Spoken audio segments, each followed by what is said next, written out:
Assalamualaikum semua, selamat pagi.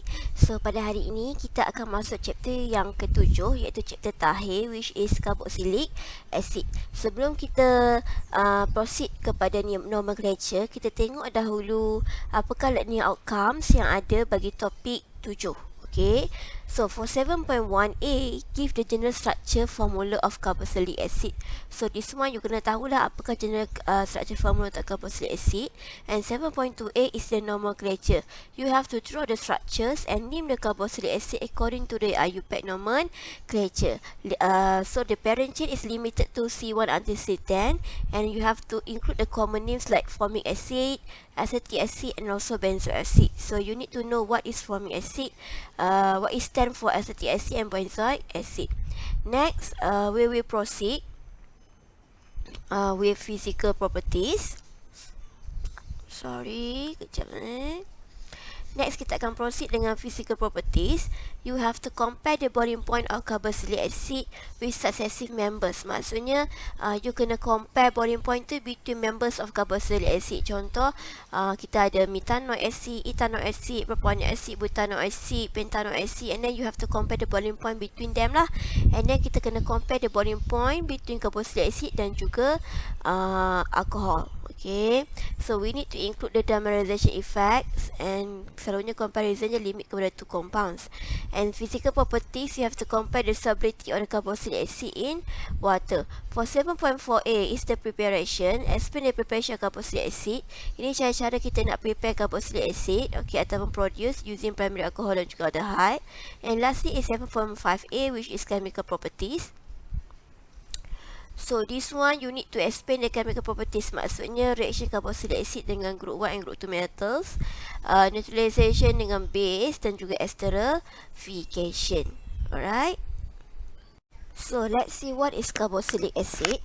Carboxylic acid are organic compound containing a hydroxyl group.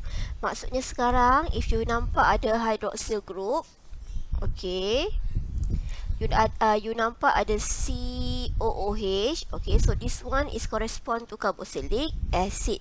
As you can see, dia punya lukisan C double bond O, OH. Okay, so you nampak structure ini, it correspond kepada carboxylic acid. Although the structure of a carboxylic acid is often abbreviated as RCOH or RCO2H, the central carbon atom of the functional group is doubly bonded to one oxygen atom and singly bonded to another. Dia nak cerita tentang benda ni lah ya. Okay, carboxyl is a combination of carbonyl and hydroxyl group of the same carbon atom. So carboxyl adalah functional group untuk carboxylic acid. Okay, so now class of compound adalah carboxylic acid. Okay, itu class of compound dan carboxylic acid. Tapi functional groupnya, okay, adalah carboxyl. Okay, so the general formulanya adalah CnH2nO2. So please remember the general formula. So kita proceed ke bawah. So carboxylic acid ada dua jenis ya. Kita ada aliphatic carboxylic acid yang tak melibatkan aromatic ring lah. Bila kita sebut aliphatic, maksudnya kita ada straight chain carboxylic acid, kita ada cyclic carboxylic acid, kita ada branch carboxylic acid. Okay, so this is the structure dia. So and then kita juga ada aromatic carboxylic acid, it means melibatkan benzene ring. Contohnya sekarang ni kita ada benzoic acid lah. Okay, so that one is aromatic carboxylic acid. So next kita proceed kepada nomenclature of carboxylic acid. So kita tengok dahulu macam mana kita nak namakan aliphatic carboxylic acid. First sekali you have to identify and determine the parent name. Macam mana kita buat penamaan untuk topik yang lain, sama juga dengan carboxylic acid, kita kena determine dahulu parent name dia. Okay, parent name dia untuk nak determine macam biasalah, choose the longest carbon chain yang containing the carboxyl group. Yang paling penting sekali, C double bond OH mesti number 1. Okay, sorry dia bergerak ni.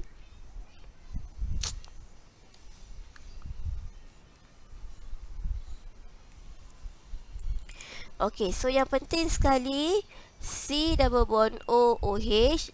This one kena letak position yang pertama. Okay, so give the IUPAC nomenclature for carboxylic acid. So when a compound contains a carboxyl and other functional group, the priority is given to the carboxylic acid as the parent name. Remember, kalau ada carboxylic acid, ada carbonyl, ada alkene, priority is given to carboxylic acid. Carboxylic acid akan jadi sebagai parent name. The corresponding N ending for alkene is replaced by oic acid. Okay, contohnya kita ada methane jadi methanoic acid. Kalau ada propane jadi propanoic acid. Okay, so let's see penamaan dia. So yang first kali adalah C double bond O OH, ada satu saja carbon, so that one is methanoic acid. Common name-nya adalah formic acid. Nanti jangan tarik. Ilaha illallah Muhammad Rasulullah. Common name-nya adalah formic acid. So, okay, so kita continue yang di bawah. So, let's see untuk ethanoic acid. Okay, untuk ethanoic acid macam biasa kita ada dua carbon. So, IUPAC ni ethanoic acid. Common name-nya adalah acetic acid. So, you have to remember the common name. You kena tahu formic acid ni stand for siapa. Acetic acid ni stand for siapa. Okay. So formic acid ni macam contoh kita kena gigit kerengga lah. Okay, kenapa you rasa pedih-pedih? Sebab that kerengga, that ants release the formic acid. Acetic acid is our vinegar. Okay, yang itu ethanoic acid lah. IUPAC ni lah, cuka kita tu sebenarnya acetic acid. Then we have propanoic acid. Propanoic acid ataupun common name-nya adalah propionic acid. And then we have the butanoic acid. So numbering dia 1, 2, 3, 4 lah. So kita ada butanoic acid, common name-nya butyric acid. Then we have the pentanoic acid. Okay, so common name-nya adalah valeric acid. So common name C1 until C5 ni tolong hafal lah ya. You need to know this thing. So kita proceed ke seterusnya. Structure seterusnya which is 6 carbon. So this structure 6 carbon, IUPAC ni adalah hexanoic acid. Common name-nya adalah caproic acid. And then we have 7 carbon which is heptanoic acid. Common name-nya enantic acid. Then we have octanoic acid. Common name-nya adalah caprylic acid. Then we have nonanoic acid. Common name-nya adalah pelargonic acid. Decanoic acid. Okay, ada 10 carbon. Okay, dan namanya adalah capric acid. Okay, beza capric dengan caproic tadi. Dan lastly kita ada aromatic carboxylic acid yang kita panggil sebagai benzoic acid. Common name-nya pun tetap benzoic acid. Okay, so kita tengok example yang pertama. Example yang pertama, apakah naming bagi example yang pertama? Okay, ada bagi naming daripada you, tapi mari kita buat dia punya numbering. So starting dengan yang ini 1, 2, 3, 4, 5. Okay, so the longest parent chain adalah 5 carbon. Jadi bila the longest carbon chain adalah 5 carbon, so it means this one adalah pentanoic acid. And then after you namakan pentanoic acid as a parent name, okay, after that barulah you namakan position of the substituent. So substituent positionnya 4, so 4 methyl pentanoic acid. So next seterusnya, kalau kita tengok dekat sini, exercise nombor 2. So kita cari the longest carbon chain, nombor 1, nombor 2, nombor 3, nombor 4 dan nombor 5. So the longest carbon chain adalah still pentanoic. Okay, cuma the problem is here. The problem is here kita ada double bond pada position yang ketiga. So dia takkan jadi pentanoic, dia akan jadi pentenoic acid. Okay, sebab ada double bond, so it mean kita kena include the alkene. So pada position ke berapa alkene kita? Position ke yang ketiga. So 3 pentenoic acid. Okay. So next kita tengok exercise yang ketiga. Untuk exercise yang ketiga, kita cari dulu the longest carbon chain. So the longest carbon chain-nya adalah di sini. Okay, kalau you perasan kat sini longest carbon chain So di sini nombor 1, nombor 2, nombor 3, nombor 4 dan juga nombor 5. So dia still pentanoic acid. Okay, so it means dia pentanoic acid. So position of the substituent pada position yang ketiga dan juga position yang keempat. So 4 bromo, 3 methyl pentanoic acid. Kita letak bromo dulu sebab B datang dulu sebelum M. Okay, make sure you namakan ni ikut alphabet Okay, so next kita pergi yang seterusnya. The longest carbon chain as you can see adalah 1, 2, 3, 4, 5, 6. So the longest carbon chainnya kat sini 1, 2, 3, 4, 5, satu lagi 6. Okay, so this is the longest carbon chain. As you can see here, this structure ada carboxylic acid dan juga OH. So bila ada carboxylic acid dan juga OH, prioritinya adalah pada carboxylic acid. It means carboxylic acid sekarang akan menjadi parent name dan OH ni akan jadi substituent. So OH ni akan jadi substituent pada position yang kelima. Bila OH jadi substituent, namanya adalah hydroxy. Okay, so parent name nya adalah hexanoic acid. Alright. So kita proceed seterusnya. Untuk soalan yang seterusnya, as you can see here, dia buat dalam bentuk condense. Bila dia buat dalam bentuk condense, make sure you expandkan that structure. Kalau tak, you tak akan nampak. So expandkanlah structure tersebut. You akan dapat apa? CH3, then you ada C, you ada H, you ada OH, then you ada C, you ada H, and then you ada CH2, CH3, and then you have CH, and then you ada I, and then you ada COOH. Okay, so bila you dah expandkan di structure, baru you dapat cari mana dia punya longest carbon chain. As you can see, longest carbon chain ada 1, 2, 3, 4, 5. Okay, longest carbon chainnya 5. That's why parent name-nya adalah pentanoic acid. Iodine duduk pada position carbon yang kedua. So 2 iodo.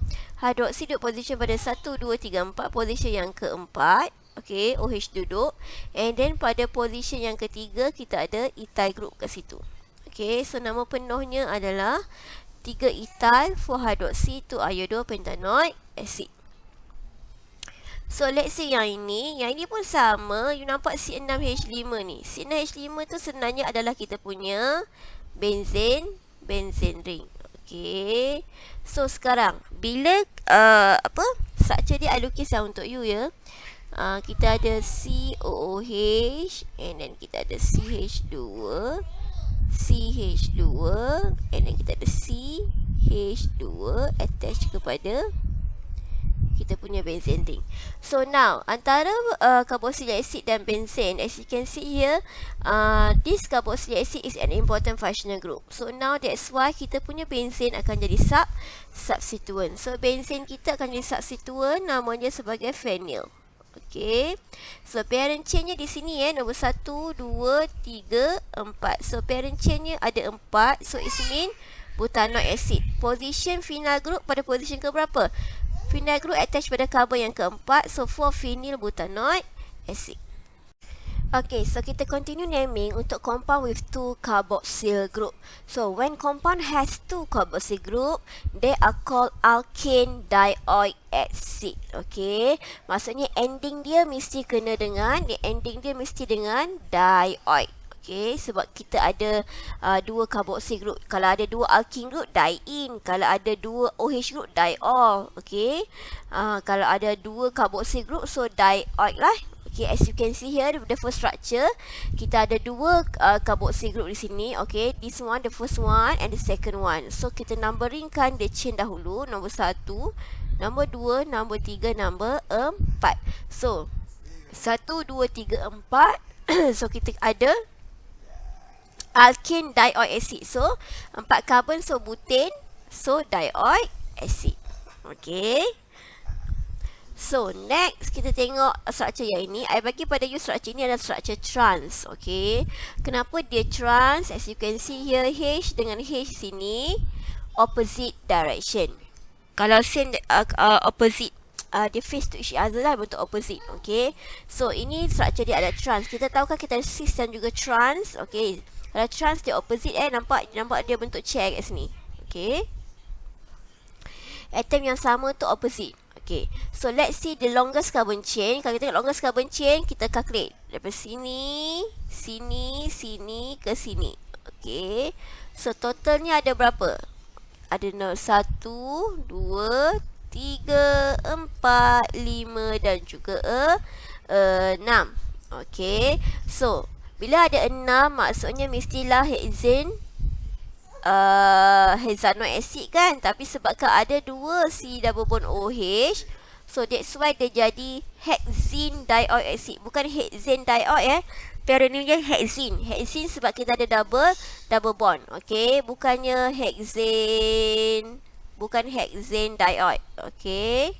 Bukan hexane dioic. Okay. Sebab kita ada double bond, jadi dia akan jadi hexene dioic. Okay. So, double bond position ke berapa? Double bond pada position yang ke-3. So, 3 hexene dioic acid. And then kita tahu hydrogen atom ni opposite to each other, betul trans. So, trans 3 hexene dioic acid. Okay. So, kita continue yang seterusnya. Macam mana kita nak namingkan carboxylic acid? Okay. Kita nak namakan cyclic carboxylic acid. So, bila nak namakan cyclic carboxylic acid, dia punya konsep penamaan, you start dengan cyclo, alkane, and then ending dengan carboxylic acid. Okay. So, as you can see here sekarang, kita ada cyclopentane. This one adalah kita punya cyclopentane. And then kita ada carboxylic acid. So, nak namakan dia macam mana? Cycloalkane carboxylic acid. Jadi, nama dia cyclopentane carboxylic acid. So, kita tengok dekat sini, kita ada cyclic structure which is cyclohexane. So, penamaan dia macam mana? Akan jadi cyclohexane carboxylic acid. Bila kita namakan cyclic structure of carboxylic acid, you kena follow yang ini. Okay, cycloalkane carboxylic acid. Ending dia dengan carboxylic acid. So, next structure yang di bawah. Kalau you tengok structure yang di bawah, you can tengok berapa carbon ni. Okay, cyclic structure dia ada 6. So, cyclohexane. Okay, and then substituent dia pada position berapa? Pada position berapa you kena calculate lah. Pada position 1, 2, 3, 4. Okay. Always letak position COH tu sebagai nombor 1. So, nama dia akan jadi 4 bromo 2-methyl cyclohexane carboxylic acid. So, parent name-nya adalah cyclohexane carboxylic acid. Position untuk methyl group pada position 2. Position untuk bromine pada position yang ke-4. The same thing happen untuk yang ini. Okay. So, dia punya apa tu? Dia punya parent name ni adalah cyclohexene carboxylic acid. Sebab double bond sebab tu cyclohexene. Double bond pula position ke berapa? Double bond position yang ke-2. Sebab tu 2 cyclohexene carboxylic acid. And then baru you namingkan the substituent. Substituent duduk position berapa? Substituent duduk position yang ke-3. So, 3 methyl, 2 cyclohexene carboxylic acid. Ada tak 2 ni kat depan? Okay, sebab position double bond pada position yang ke-2. Okay, so 2 cyclohexene carboxylic acid. So, ini kita punya parent. Okay, and then baru namakan dia punya substituent. So, next yang seterusnya. Yang ini bila kita mempunyai aromatic compound which is benzene ring attached kepada carboxylic acid. So, bila benzene ring attached kepada carboxylic acid, namanya adalah benzoic acid. Okay. As you can see here, kalau kita buat penamaan, so this is our parent name which is benzoic acid. So, the position of the substituent pada position yang kedua. So, 2 bromo benzoic acid. So, kalau kita tengok yang ini, sama juga parent name-nya siapa? Parent name-nya adalah benzoic acid. Position substituent pada position yang keberapa ni? Position yang lowest. Sekali position, nombor 1, nombor 2, nombor 3, nombor 4, nombor 5. So, 25 dichlorobenzoic acid.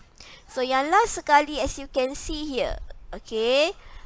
Yang ini pun sama. Parent name-nya adalah benzoic acid, tapi the problem is sekarang kita ada 2 benzoic acid pula, 2 carboxyl group ataupun 2 COH group di situ. Jadi macam nak namakan dia? So, bila ada 2 COH group kat situ, you kena label the position of the COH group. Okay, ini position 1, position 2, position 3, position yang ke-4. So, ending dia mesti dicarboxylic acid. Okay, yang ni special sikit nama dia bila ada 2. So, positionnya position 1 dan juga 4. So, 1, 4 dicarboxylic acid. So, this is the parent name. 1,4-dicarboxylic acid.